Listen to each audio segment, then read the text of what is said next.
Canada has a long history of innovation. Our world-changing ideas and companies have made a name for us by holding their own against giants and improving the lives of billions of people around the world. However, Canada's innovation journey has had its challenges. As a country of just 38 million people competing against richer and more populous markets, Canadian innovators have felt stunted by a lack of access to resources critical to enabling their ideas to scale. In conjunction with the Rideau Hall Foundation and its annual Canadian Innovation Week, TheFutureEconomy.ca spoke to 4 of the country's leading experts on social, environmental, and technological innovation to dissect the nature of Canada's innovation challenges and the innovation opportunities ahead of us, and to learn what we must do now to seize them and leverage the Canadian innovation spirit and our innovation ecosystem to compete globally.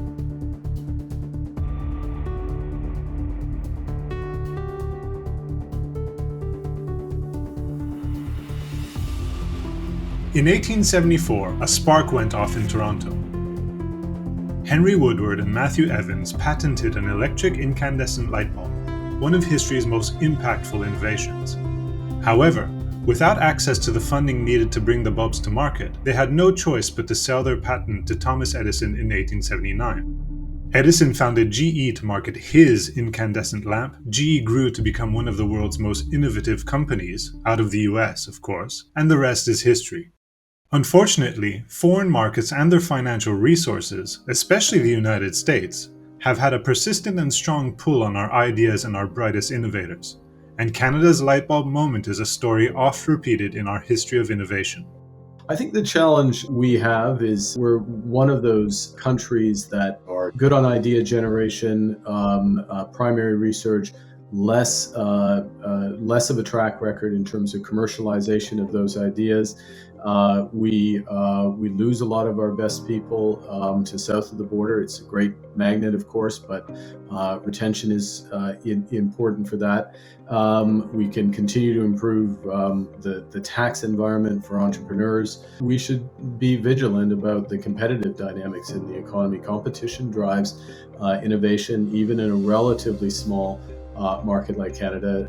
That was Mark Carney, Vice Chair and Head of Transition Investing at Brookfield Asset Management and the United Nations Special Envoy on Climate Action and Finance. He thinks some of our commercialization problems come down to how well Canada can position itself and compete against our southern neighbours for talent, for investment, and as a place to set up and scale innovative businesses. A recent Global Innovation Index study, published by the World Intellectual Property Organization, lists Switzerland, Sweden, and the United States as the top 3 most innovative countries. Where does Canada rank overall? 16th. Challenges with scaling up and commercializing innovation are at the heart of why some Canadian startups and SMEs, and the innovative ideas, services, and products they are creating, struggle to grow and impact the world. A survey by CB Insights sheds light on why startups fail straight from founders themselves. The most common reason for failure, difficulty raising capital, represents a significant concern for Canada, where access to capital has been a persistent challenge for our innovators and entrepreneurs, hampering their ability to scale their innovations and compete globally. The funding ecosystem in Canada needs to be brought up to date with the needs of our increasingly digital and globalized world. That whole ecosystem around intangible finance and financing of small entrepreneurial businesses, we really need to concentrate on that. That means intellectual property protection. It means data portability and smooth data portability.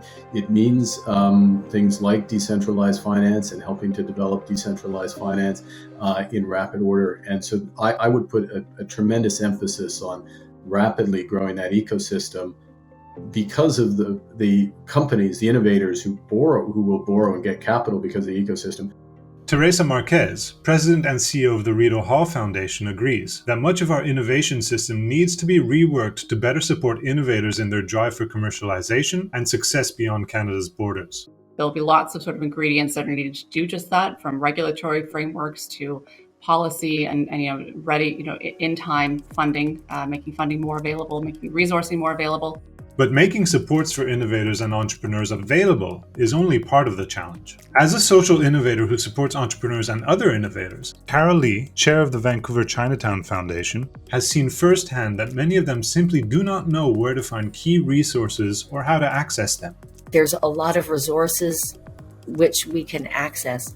I would say sometimes it's just finding those access points is really the challenge. But you've got good policy that's coming out of Ottawa, but how does it reach the people that it's actually intended to reach?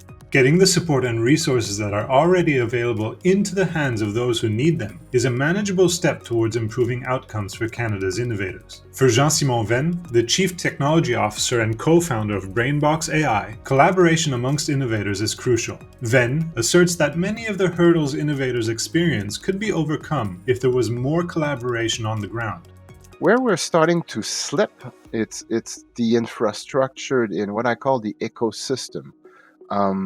So we have all these people in Canada working on innovation, research, but they're not working really together.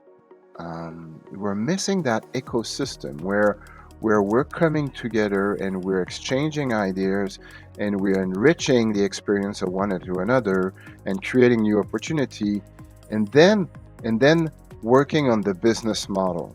The importance of collaboration to improve Canadian innovators' ability to compete globally is also emphasized by the Rito Hall Foundation's Teresa Marquez. It's the collaboration and the ecosystem when it comes to innovation that is kind of a more important factor than the idea itself. If the idea is obviously critical to kind of what problem are you trying to solve, it's the ingredients of the ecosystem that kind of wrap around an innovation that I think are really going to be key to that innovation's success, impact, longevity.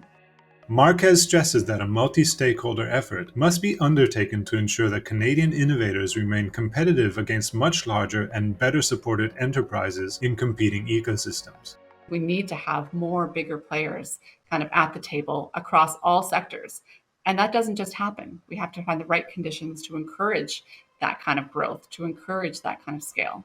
Carol Lee highlights the importance of finding champions in government, from large organizations, or from people who have done it before, to help innovators manifest their vision into reality. Going through my experience and knowing the kind of help that I needed from relationships that provided access to funding and support, I think it's on the part of the individual to try and go and see if they can find a few champions that will build it out for them. But how can we support what we don't know is there?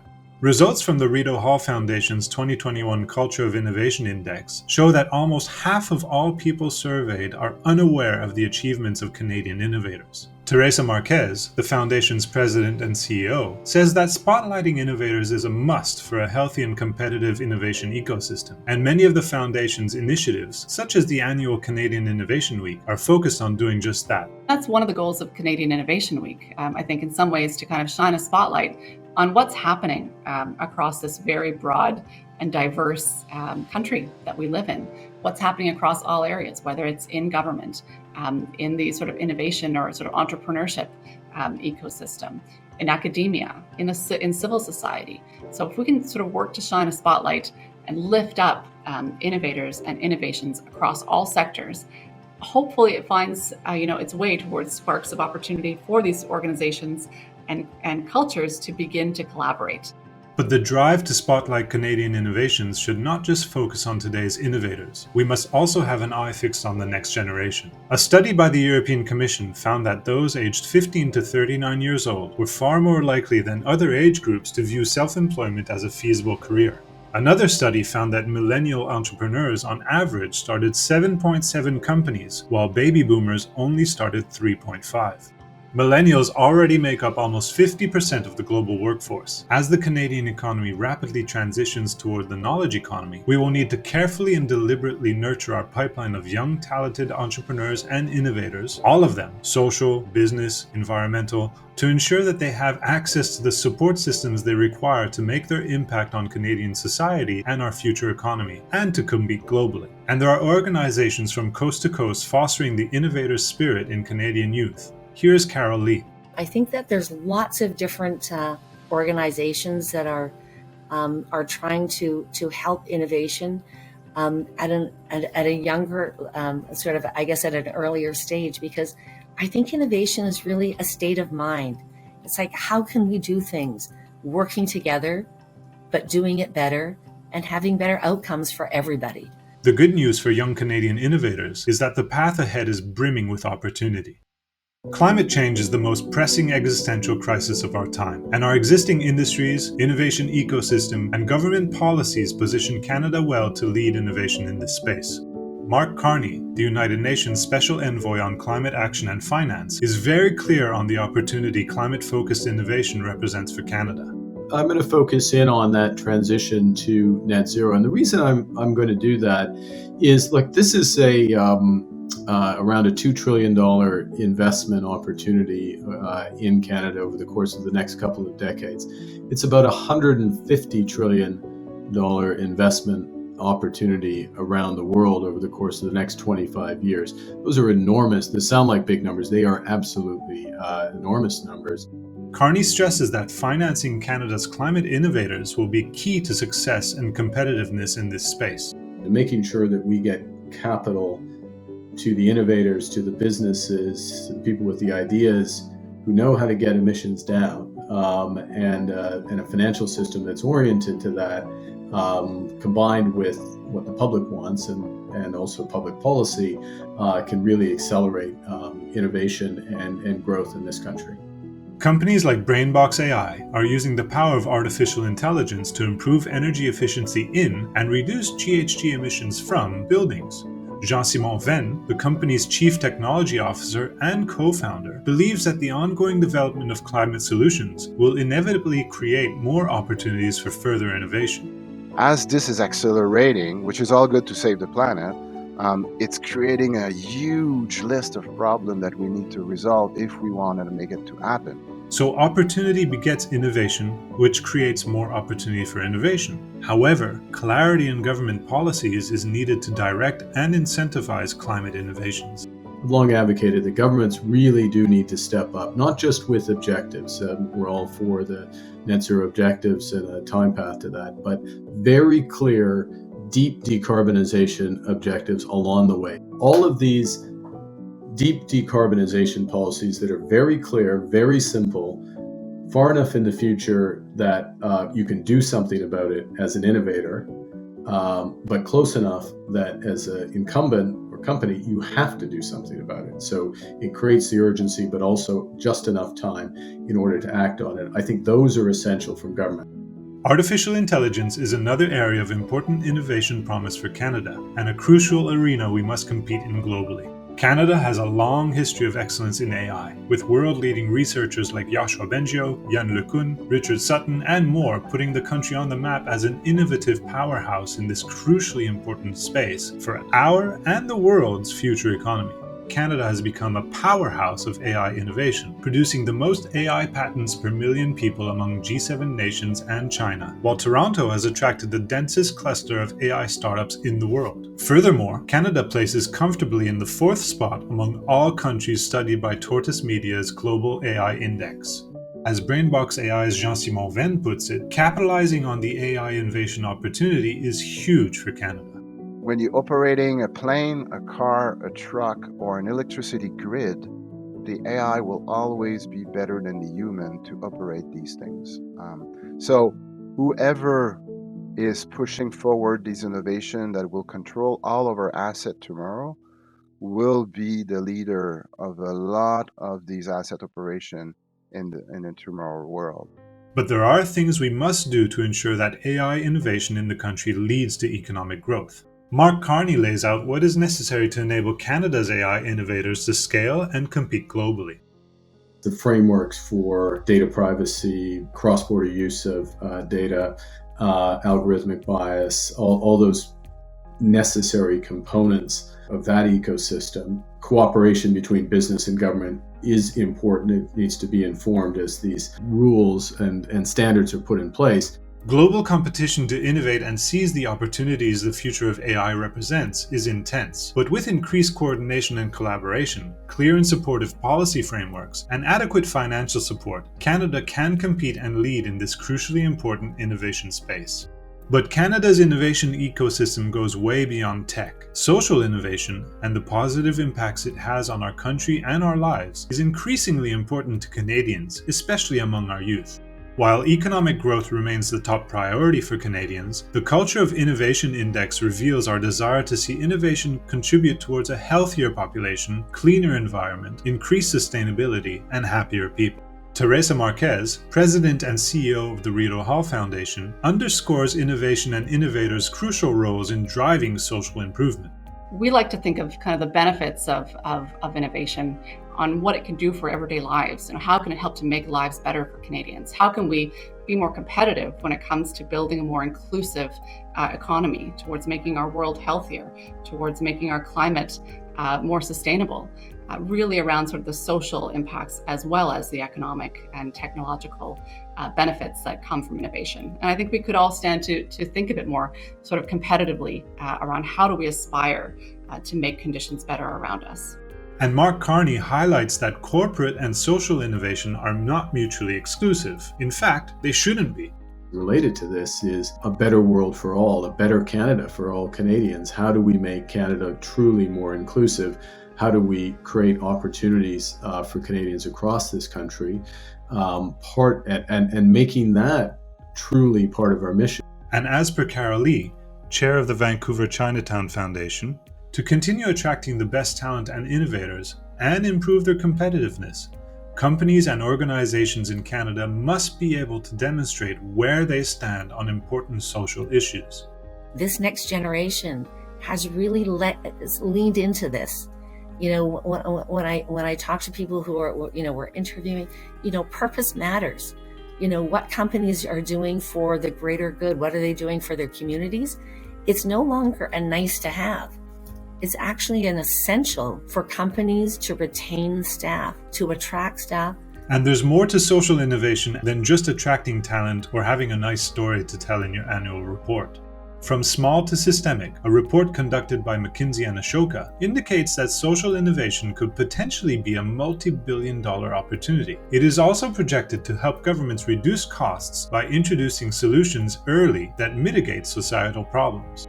So whatever angle we look at it from, be it quality of life, environmental, equity, economic, and more, supporting social innovation makes sense, and Canada needs to make available and accessible the programs and supports our social innovators need to scale their world-changing ideas. No matter the opportunity, our innovation experts all agree that Canada has what it takes to be a global leader in all forms of innovation, and to harness our innovators' best ideas to improve our global competitiveness. The Rideau Hall Foundation's President and CEO, Teresa Marquez, highlights many of Canada's key innovation ingredients.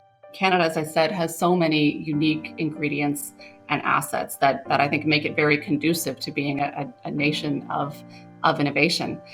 When you think about sort of, especially now, sort of the relative safety that we have, when you think about, again, the relative safety and security of our democratic institutions, of our financial institutions, when you think about the high levels of education that we have in the country, when you think about our diversity, we think about the space and just the natural resources of the country. We have many startups. We also have a social safety net, which I think can make it sort of safe to try, safe to try to innovate, to bring new ideas to the table, and also to fail, which I think is a critical sort of enabler, hopefully, when it comes to sort of the promotion of innovation. But having the constituent elements needed for a thriving, impactful, and competitive innovation ecosystem is one thing. Leveraging them in the right way to drive further innovation and impact in Canada and around the world is another. So we asked our experts for their calls to action on what needs to be done in Canada now to improve and support our innovation ecosystem, how we must harness that ecosystem to drive Canadian competitiveness, and what opportunities Canadian innovators must focus on now. For Carol Lee, chair of the Vancouver Chinatown Foundation, the onus is on government to provide the critical support social innovators need in Canada to improve the greater good.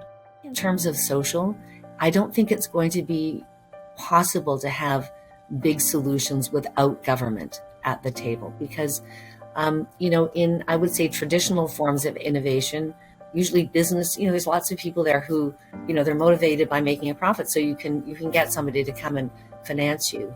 But when the benefits are for the greater good, whose responsibility is it to pay for that? For Jean-Simon Venn, the Chief Technology Officer and co-founder of Brainbox AI, the emphasis must be put on focusing on Canada's areas of technological strength and reinvesting in them to drive planet-saving innovations. What's very important that everybody realizes that for the first time in humanity, we're not limited by the capability of the technology.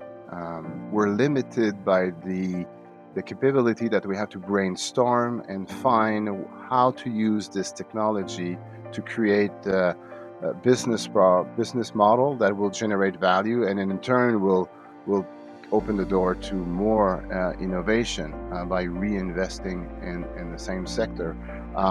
So this is the first time it's happening in humanity, and this is it. This is how we're going to save the planet.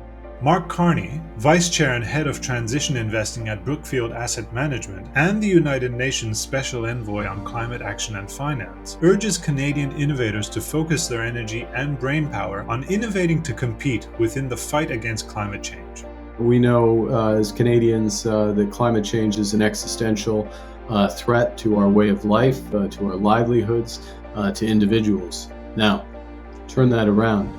If you're part of the solution to an existential risk, to a huge problem, you're creating tremendous value, not just today, but for future generations of Canadians. These are absolutely enormous commercial opportunities for Canadian innovators, and they come with preserving, reinforcing our way of life and Canada for future generations.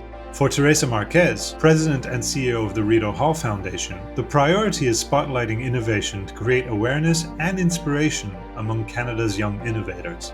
I think it's also really critical that we're shining, again, that mirror to youth on what sort of innovation and entrepreneurship pathways look like, so that young people can begin to see themselves, can begin to see their own trajectory as entrepreneurs and as innovators, that we're kind of identifying ways that are mirroring back to young people how they can play a role in Canada's innovation economy are going to be critical for the future. As the next generation of Canadian innovators are inspired to invent the next groundbreaking technology, grow businesses that compete globally, and improve lives in our country and the world, we, all of us, our governments, our companies, our educators, our investors, our citizens, must do all we can to support Canadian innovation to ensure that Canada's future lightbulb moments are of the right kind.